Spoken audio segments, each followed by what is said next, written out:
Duke Shoulders. Welcome to the Days of the Dead International Film Festival. Today we have a Q&A with none other than the Astral Plain Drifter himself, Mike Caravella. I'm going to let everybody kind of go through and introduce themselves and give a little bit of their bio and everything that they want you to know, and then we'll start with some questions. Well, I'm Mike, as Duke just introduced me. Let these guys introduce themselves first, and then we'll get into it. Mike will do most of the talking. I'm Jay Wade Edwards. I edited and helped post-produce Astral Plain Drifter, and I've known Mike since the short. So Yeah. I'm Rohan. I was the first AD. It was my first feature, so I'm proud of how it turned out. We've been following the Astral Plain Drifter for quite some time here at Days of the Dead, from a short all the way to this beauty that you just saw as a full-length feature. And I want Mike, the Astral Plain Drifter, to kind of give us a little bit on his journey, what that was like, and how it all came to be. Yeah, so I have, it started in 2020, like right at the end. I'm an actor by trade, and I've done some writing in the past, and during COVID, the whole industry was just shut down. And at that time, I've already moved out to the desert. I live out near Joshua Tree. I'm originally from New York. Lived in LA for a long time, but I had cancer. I'm good now, but I had cancer and I needed to change my life, so I moved out to the desert. Thank you. So I kind of went through a whole transformative process of living out in the desert. There's a lot of weird shit out in the desert. So like when you're just sitting around like we all were, twiddling our thumbs for months and months and months during COVID, it got to about November of 2020, and I said, I want to do something really weird and creative. I just want to throw shit to the wall and see what happens. So November 1st, I had an idea. November 6th, the short script was written. I gathered a camera person, 2 actors I knew, and my family to be crew. And 3 weeks later, we went out and shot it. So from November 1st, having the idea, December 1st, 2020, we shot it over 3 days. I edited it over a month, and then right after Christmas, I started submitting it to film festivals, and then January 31st, we won the first film festival. We spent a year and a half on the road. We won 35 film festivals. I met Audrey and George along the way. They've been super supportive from that time. That was like early 2021, and you guys, Duke and Angie, have all been in my corner since then. So we did the full run with the short in the film festival. I wrote 1 feature film, that's really expensive. I wrote another one, that's kind of expensive. I wrote another one, and now I was like, I think we could do this one. So, that's why it's part 2. yeah, so I do have 3 scripts written. This one is part 2 of the trilogy. So this is the one we can afford to do right now. So we put together the team. I met Jay along the way on the film festivals. Scott, the director we hired, I met him at the film festivals. I met a lot of people along the way in the film festivals. So it was a wild journey. Then I had to raise all the money, and that was a journey in and of itself. Raising money. I did Indiegogo. I threw everything I had into it. Once I had a little bit of money, investors started coming in, and I put together enough money that we could do this thing. This is a really ambitious, low-budget indie. For the money that we had, most people make a movie of 4 people sitting in a room talking to each other. This is like what we had. We had a great crew of creative people who really knew how to put things together. And you know, I've been working on this thing for almost 4 years, so I had a really clear vision of what I wanted to do with it. And I'm a hustler, and I know how to get things done. And you know, I'm a little football coach, so you just do what you need to do, and you get it done. So it was a crazy experience putting this movie together. We shot the whole feature, most of it with full cast and crew, was shot in 3 weeks, 6 days a week, 18 days. And then skeleton crew is just me and 2 other people with camera. We did all that stuff out in Death Valley over 4 days. So the whole production was 22 days, but full cast and crew 18 days. And then just me and a couple of the camera guys out in Death Valley for 4 days. And we got the whole thing done. December 2023. December 2023, we shot it.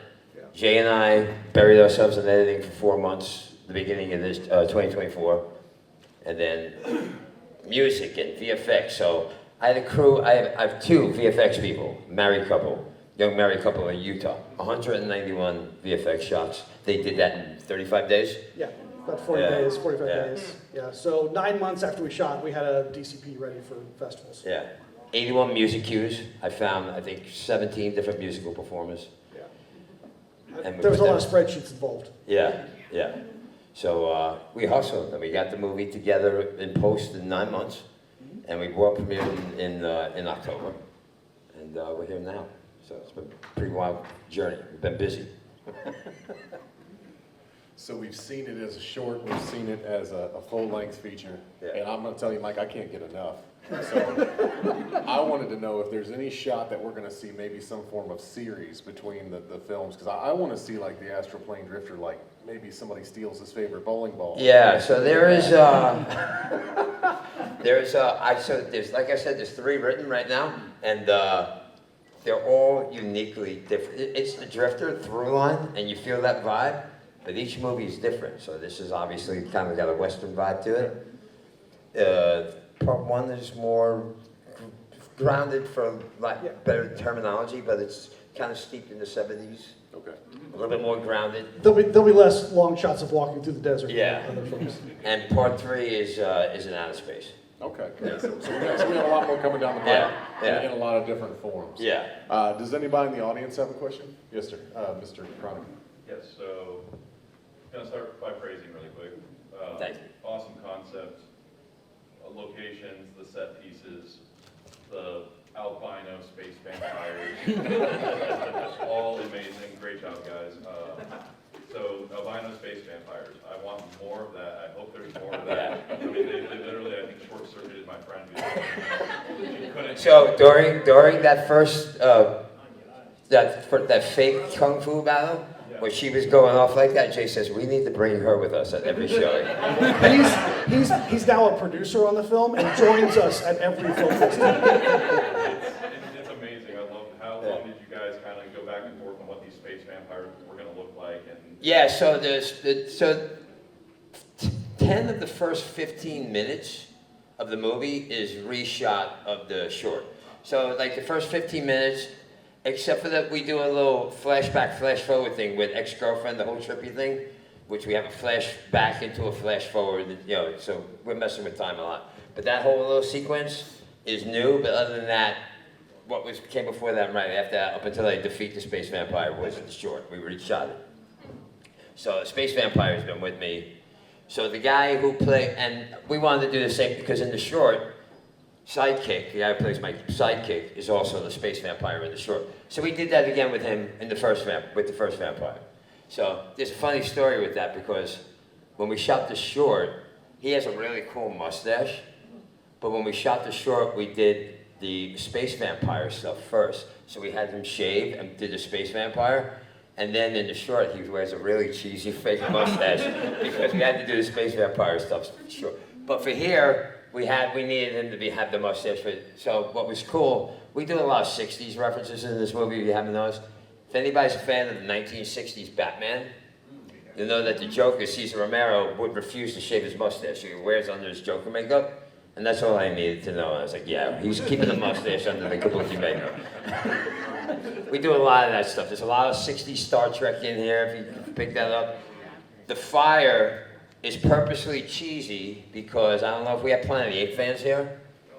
Beneath the Planet of the Apes is like, a lot of people don't like it. I love Beneath the Planet of the Apes. And that fire, the Forbidden Zone fire, is like, so I said, I need Forbidden Zone Planet of the Apes fire. That's what I want. I don't care how much better you can do with the fire. I want Planet of the Apes fire. That's what I want. We got time for one quick one. Yeah. All right, Mr. Reggie. Where was it shot? Like, what we had to get? Like, So I live out in Joshua Tree, so there's multiple areas. So first of all, let me shout out because her friend is here, my production designer, Ali Nicolini, who's fantastic. Have your friend here. All the interior stuff, Galaxicon's lair, when he's the harem with the girls, my whole trippy scene in the with Uncle Wizard, that's all in my garage. That was our soundstage, it's my garage in my house. So Ali, my production designer, built fly walls, and we were just flipping the fly walls back and forth to do the different sets. But all the exterior stuff was done out by me. So Joshua Tree, Yucca Valley, 29 Palms, Landers. There's a big place called Giant Rock out in Landers, which is famous from the 60s. They used to do UFO conventions out there. So there's a lot of metaphysical alien stuff and that energy right there. So that fits the whole vibe. Death Valley, I walked around in Death Valley. That whole scene where you see, like, where heat dissolves, the scenes where I'm walking down the sand dune and walking up, I actually walked that whole thing. That took me an hour and 15 minutes. Right. Mike Yeah. mentioned 190 VFX shots. None of them are the vistas. Yeah. When Mike gets smaller and smaller and smaller, that's just 20 minutes of dead roll camera with Mike walking. Yeah, it's And the probably camera just locked out. 5 That- days of those are all production. If you could probably say 5 days of production is just me walking. The one where he Yeah. climbs up the sand hill, there's a great moment in the middle of it where he gets halfway up and just doubles over for like 3 minutes and then starts trudging up again. Yeah. And there was a bet with Scott, the director, that you'd never make it. And Yeah. of course, Mike being Mike, he's on top, and he's this big. Yeah. To close out here real quick, where can people find you and get a hold of you if they want to? Yeah, so as you can see, a movie like this is not the mainstream, not even here at a horror festival. Is this kind of mainstream? It's a different, unique kind of thing. So we're out doing all the grassroots we can. I'm going to every single festival that we make and trying to connect the movie with people. And so the people who like it, love it. We know that. So we need all that support. So follow us on Facebook and Instagram, Astral Plain Drifter. My name's Mike Caravella. You can follow all that stuff. We have a website, astralplaindrifter.com. The trailer and movie, we already got a couple of reviews and articles and photos and all that stuff. Just support us, follow us that way. If any of you guys like to do reviews online, we're on Letterboxd. We already have a couple of reviews on Letterboxd.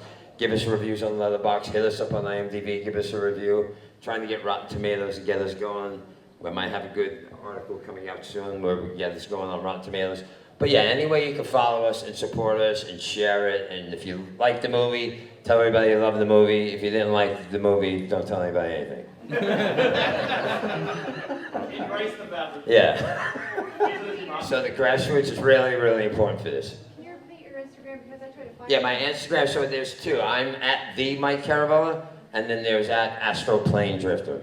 I did Astral Plain Drifter and I came up with some girl named Jenny with 300 Really? followers. No, I'm up there. I am there. Might have to find out who Jenny is. Yeah. Real quick, you want to plug where they can find you? Did you spell plain, P-L-A-N-E? Because a lot of people think it's plain as in plain, like boring. We're plain as in, you know. Yeah, well, it's a plane. On the plane of existence. Yes. I'm Jay Wade Edwards. If you look for Jay Edwards, you'll find a porn director that's not me. Allegedly. Literally, jayedwards.com is a porn site. So I'm Jay Wade Edwards. If you're looking for me, I'm easily found. I'll chat with you. Okay. You can find me on Letterboxd, RKUMAR344, if you want to see me drop one-sentence reviews for movies. Or my Instagram is ko.rumar. It's my initials, like, flipped. Yeah. Quickly before we